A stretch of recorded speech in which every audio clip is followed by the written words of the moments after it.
Précisément à 14h05 en heure locale que l'avion du président de la transition a atterri à l'aéroport international de Beijing.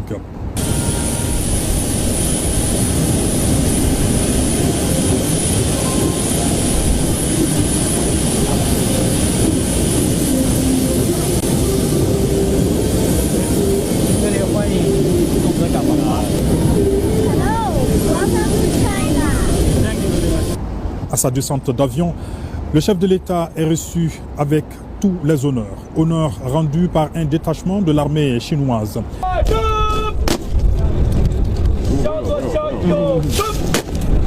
Un cérémonial d'accueil avec également des enfants venus souhaiter la bienvenue au président Assimi Goïta.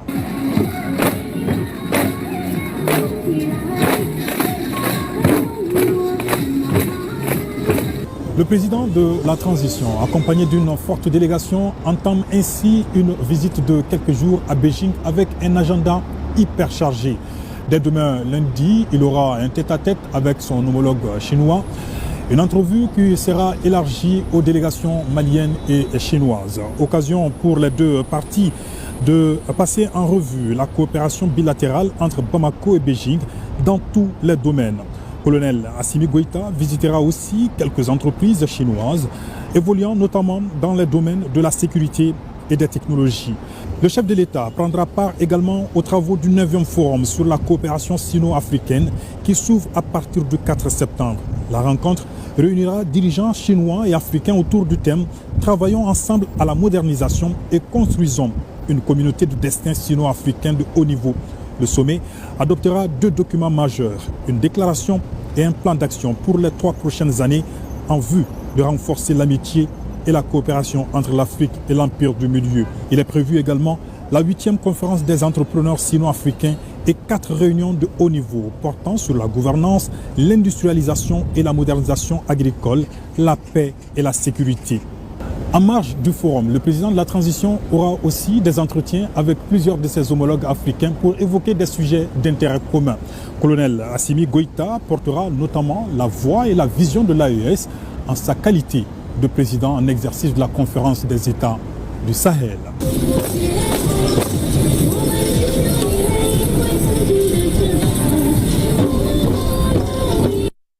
Voilà, le président de la transition est bien arrivé à Pékin. À son arrivée, il a été accueilli très chaleureusement par ses compatriotes. Les temps forts avec nos envoyés spéciaux, Nyanya Loutraoré, Adam Kamara et Sidi Kibalo.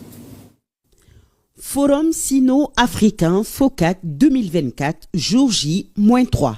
Beijing, le hall d'un hôtel de la place. En heure locale chinoise, il est 15 h. Un comité d'accueil restreint est présent. Il est là pour ne pas rater cet instant, l'arrivée du président de la transition, le colonel Assimi Goïta, afin de lui souhaiter à lui et à sa délégation la chaleureuse bienvenue en terre chinoise. Saïdou Pona Sankaré et Cheikh Oumar Traoré sont respectivement le président de l'autorité malienne de régulation des télécommunications, des TIC et des postes, AMA-RTP, et de la Société malienne de transmission et de diffusion, SMTD. Leur présence se justifie par l'intérêt que porte aujourd'hui notre pays à la transition numérique, notamment la modernisation de l'administration malienne voulue et lancée par le président de la transition. Ce forum est une plateforme multilatérale d'échange de discussions, de coopération sino-africaine.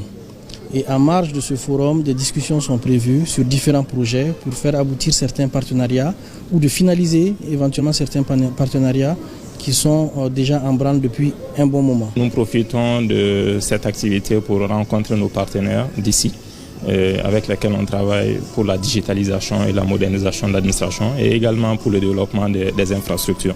Donc nous allons profiter pour signer un mémorandum aussi dans nos domaines d'activité, mais également aussi nous allons visiter des stands et participer à des conférences et colloques.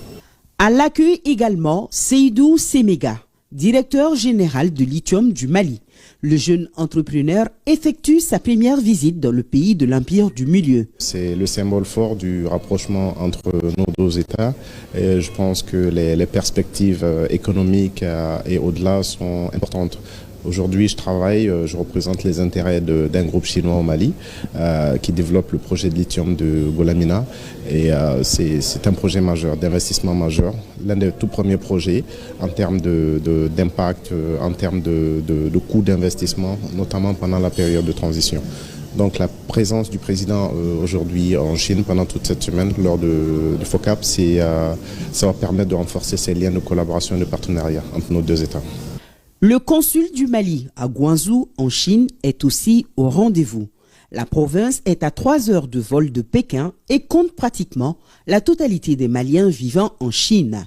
Pour le chef de la mission consulaire, la venue du président de la transition va redéfinir au mieux les relations d'amitié, de partenariat et de coopération sino-malienne. Cette visite du président chef de l'État, le colonel Assimi Goïta, est une fierté pour nous en Chine ici. Nous sommes très très contents de le recevoir pour qu'il nous apporte les nouvelles fraîches du pays et nous rassurer. Nous sommes venus très fiers et que nous sommes un peu plus unis. À noter que le chef de l'État sera présent en Chine pour quelques jours avec un agenda dense et fructueux où une large place sera accordée aux questions de développement durable dans notre pays. Toujours dans le cadre de la coopération sino-malienne, cette fois-ci, nous nous rendons à Sikasso où des investissements dans plusieurs secteurs de développement sont prévus. 13 projets ont été proposés dans ce sens. Une délégation chinoise s'est rendue sur place pour voir l'évolution. Au RTM Sikasso, Moustapha Doumbia est à Orokonaté.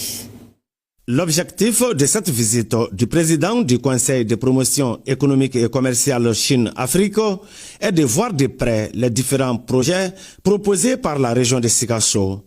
La Chine entretient un partenariat solide avec la région de Sikasso sous l'impulsion de la mairie de la commune urbaine.